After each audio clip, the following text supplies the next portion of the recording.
இயேசு கிறிஸ்துவின் இனிதான நாமத்தினாலே உங்களை ஒவ்வொருவரையும் நான் வாழ்த்தி வரவேற்கிறேன். இந்த காட்ஸ் கிரேஸ் ஊழியத்தின் மூலம் உங்களை சந்திப்பதில் மிகவும் மகிழ்ச்சி அடைகிறேன். இந்த நாளிலும் கூட வேதத்திலிருந்து ஒரு வசனத்தை நம்ம தியானிப்போம். 2 ராஜாக்களின் புஸ்தகம் 7ஆம் அதிகாரம் 1வது வசனம். அப்பொழுது எலிசா, கர்த்தருடைய வார்த்தையை கேளுங்கள், நாளை இந்நேரத்தில் சமாரியாவின் வாசலிலே 1 மரக்கால் கோதுமை மா 1 சேக்கலுக்கும் 2 மரக்கால் வார்கோதுமை 1 சேக்கலுக்கும் விற்கப்படும் என்று கர்த்தர் சொல்லுகிறார் என்றார். பாருங்க, எலிசா தீர்க்கதரிசி மூலம் ஆண்டவர் இந்த வார்த்தையை பேசுகிறத பார்க்குறோம். அப்போது கர்த்தருடைய வார்த்தை நம்ம பேசும்போது அதை என்ன செய்யணும்?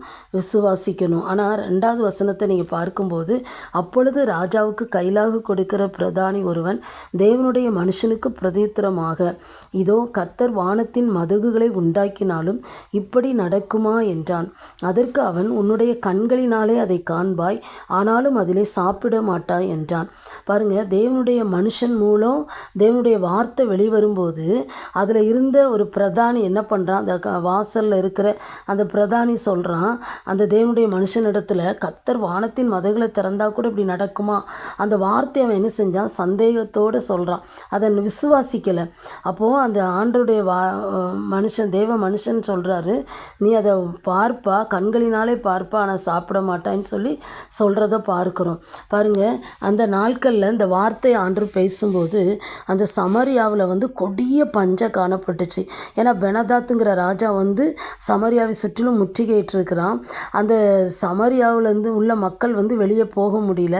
அங்கே கொடிய பஞ்சம். ஒரு கழுத தலை 80 வெள்ளிக்காசுக்கு விற்கப்பட்டுச்சான். புறாவுக்கு போடுற தானியம் 5 வெள்ளிக்காசுக்கு விற்கப்பட்டுச்சான். அந்த அளவுக்கு பஞ்சம் காணப்பட்டுச்சு.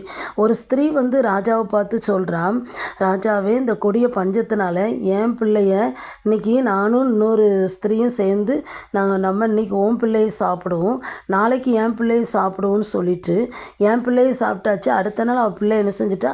ஒளித்து வைத்துட்டான்னு சொல்கிறான். அப்போ அதை ராஜா கேட்கும்போது தன்னுடைய வஸ்திரத்தையே அவர் கிழித்து என்ன செய்கிறாரு?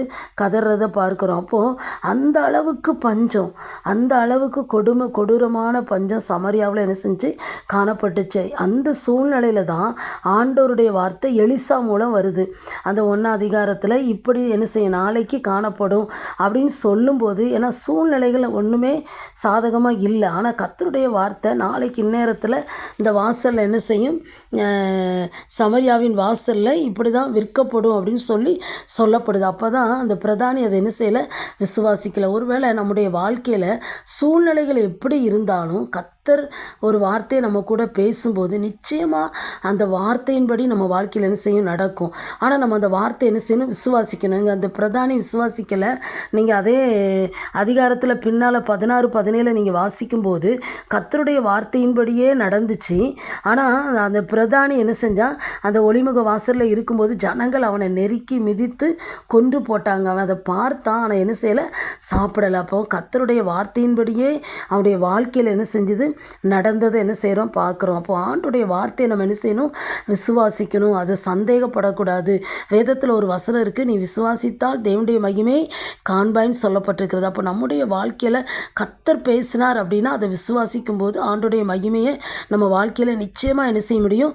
பார்க்க முடியும். ஆண்டவர் ஒரு வார்த்தை சொன்னால் சூழ்நிலை எப்படி இருந்தாலும் அது கண்டிப்பாக கர்த்தர் பேசும்போது நம்முடைய வாழ்க்கையில் கர்த்தருடைய வார்த்தை தான் என்ன செய்யும்?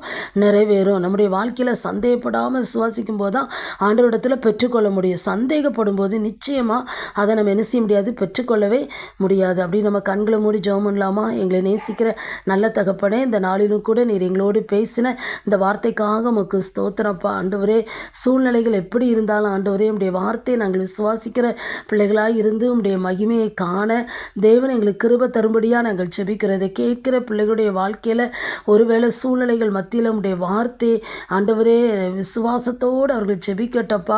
ஆண்டவரே, அந்த வார்த்தையை விசுவாசிக்கும் போது அவருடைய வாழ்க்கையில் அந்த வார்த்தையின்படியே பலிக்க ஆசீர்வாதம் உண்டாக நீங்கள் உதவி செய்யும்படியாக நாங்கள் ஜெபிக்கிறப்பா. உம்முடைய கரத்திலே தாழ்த்தி ஒப்பு கொடுக்கிறோம்.